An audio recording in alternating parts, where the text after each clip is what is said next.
Who wants to come world build with me? You guys might know that I am a Christian fantasy author. I've traditionally published 2 Christian fantasy novels, and the third one is coming out hopefully next year. As I'm wrapping up the Creativity Stone series and that world, I'm looking forward to the next series that I'm working on, and I've started the world building process for that. World building, if you don't know, is basically the process of creating the entire complex and immersive world around which your story takes place and around your characters. And so I'm currently in the process of doing some world building where I'm creating all the details about the world itself, the atmosphere, the different areas, and weather, and animals, and plants, and cultures, and tribes, and history, and all of these things. And I'm having such a fun time with that. And I decided that you guys might find it interesting to come world build with me. So that's why I'm starting a new series on this channel where I'm going to be diving in depth into some of the aspects as I world build for my upcoming series. And what I thought would be fun is to give you guys opportunities to help influence what I'm putting together. So throughout, I'll ask you guys some questions and get some feedback, and you guys can leave in the comments, hey, what if we did this? Or what if this is an aspect you bring into the story? So hopefully this isn't boring for you. This honestly could just be me rambling about these cool ideas that I have for however many episodes. And if you guys don't find that interesting, we'll move on to some other stuff. But I figured it could be fun because I can share some writing advice, give some insight into my process, share some cool details, and maybe even share some insights into faith and theology and history that I've discovered over my journey. For our first video, I thought it would be interesting to just talk about the starting process. So you have a blank page and you're like, okay, we're going to write something. What do we write? Well, for me personally, I usually start out with some ideas of what could happen and some characters and some concepts, and then I just start brainstorming on exactly what could happen. But for this in particular, I wanted to really build an immersive world and come up with all of these details. There's 2 routes you can take with creating your own fantasy world.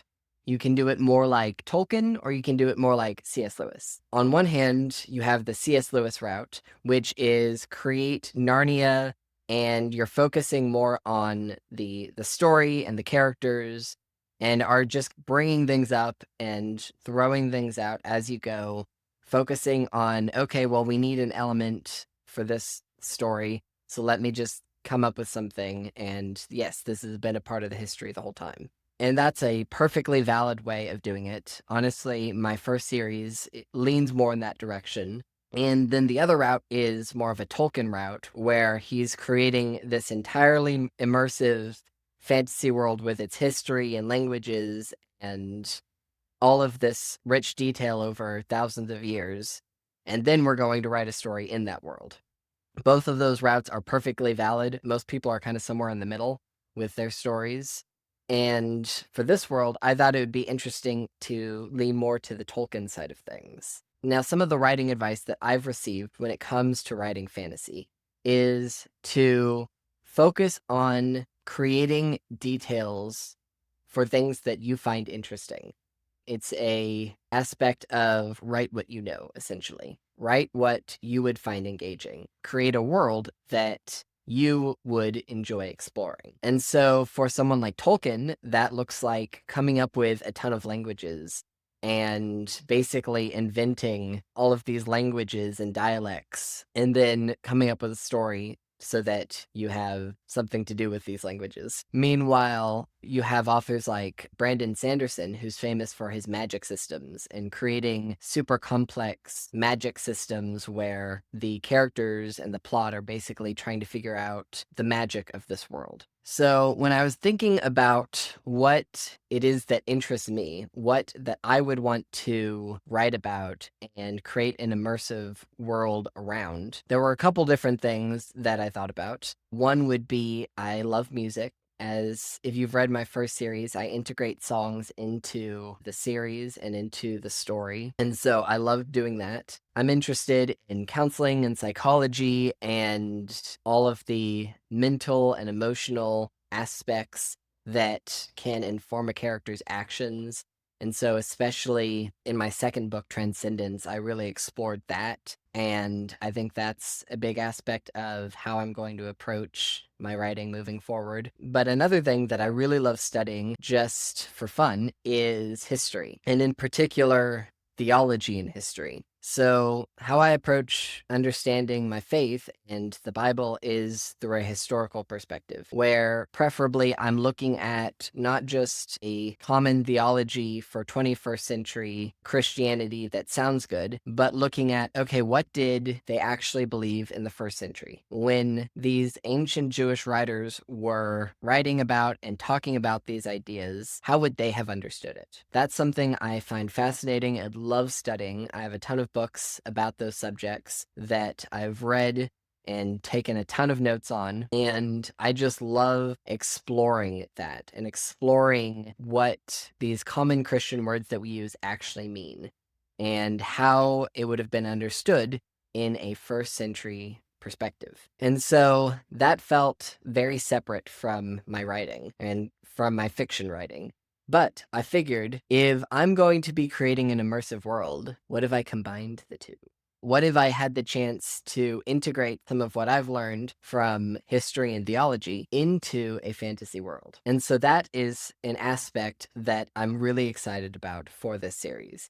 Because basically what I'm going to do is take things a bit further than what I've seen most Christian fantasy authors do. What a lot of Christian fantasy looks like is either the characters or the world starts out on Earth and then migrates to another planet, or characters from Earth are going into a fantasy world.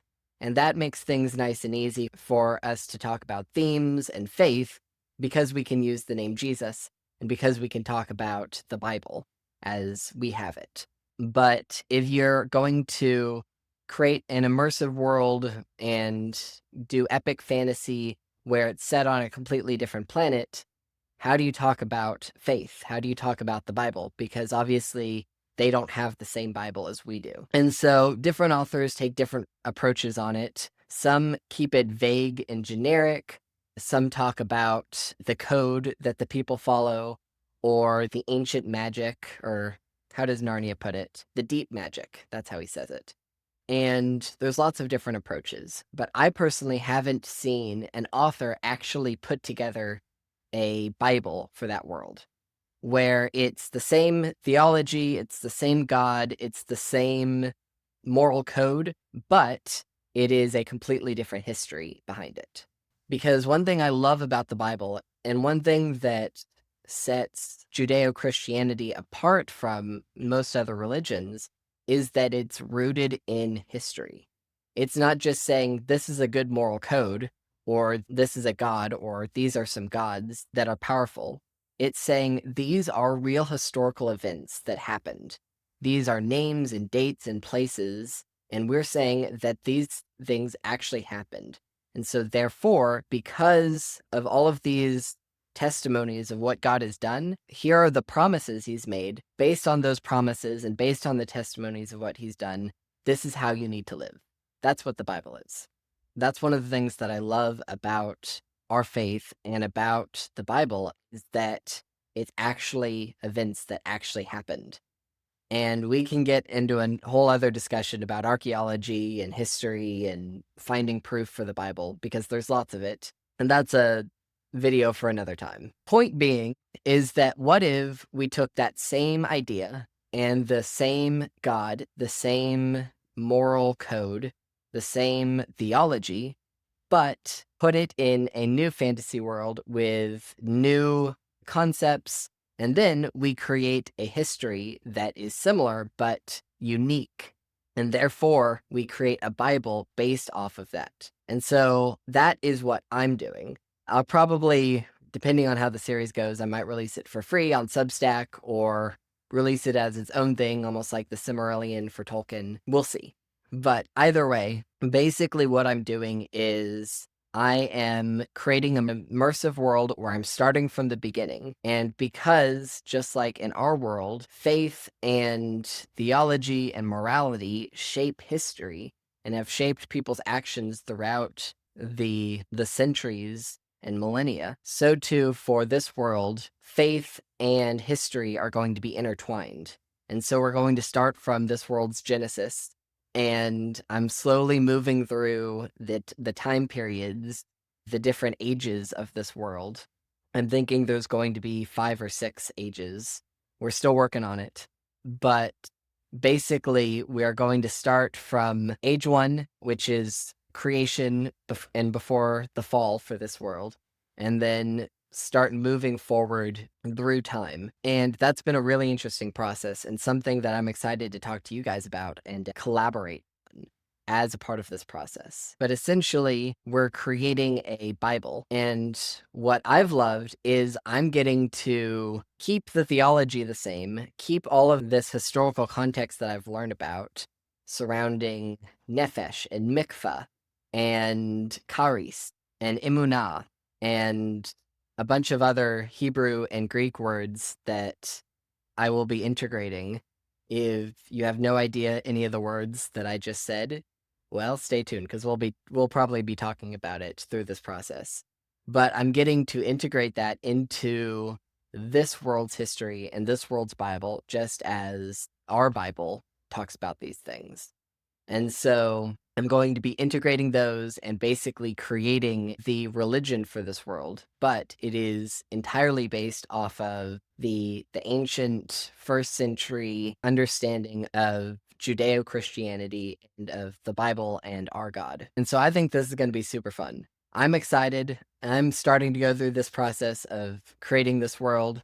And I hope that you guys are interested in this, that we can do this as a journey together, because I'd love to hear your thoughts on it. And I think it'll be cool because I'll share some writing advice, I'll share some insights into my process, I'll share some theology that I've learned, and I'll just share some cool stories that I'm coming up with, such as I'm taking one of the historical events that happen in this world and I'm creating a book of the Bible talking about it. I'm basically combining a few aspects from the book of Jonah and throwing in some stuff from the story of Sodom and Gomorrah and pulling some other things like insights from the book of Leviticus. And even while this is obviously an apocryphal book, we do know that at least a lot of this happened in history. But I'm pulling in some stuff from 1st and 2nd Maccabees because that's really cool, both from the battles in 1st Maccabees and from the martyrdom of the 7 brothers from 2nd Maccabees. And so I'm taking all of these little ideas and story elements and theology from all of these different places in the Bible, and then, of course, 1st, 2nd Maccabees, and then combining them into a fantasy story that is a part of this world's Bible. And so then, once we actually approach writing the book itself, or all I have to do is I already have all of this history and complex world details and faith and scriptures. So then I can pull in some scriptures, I can pull in some history and some insights and quote from things. I just think that sounds cool. So I'm super excited because this is going to be a 12 to 16 book epic series that I'm about to tackle. And I had no idea how I was going to start it, but now I'm starting from in the beginning was God, and he created the world of Petrus, which is most likely going to be the name for this world.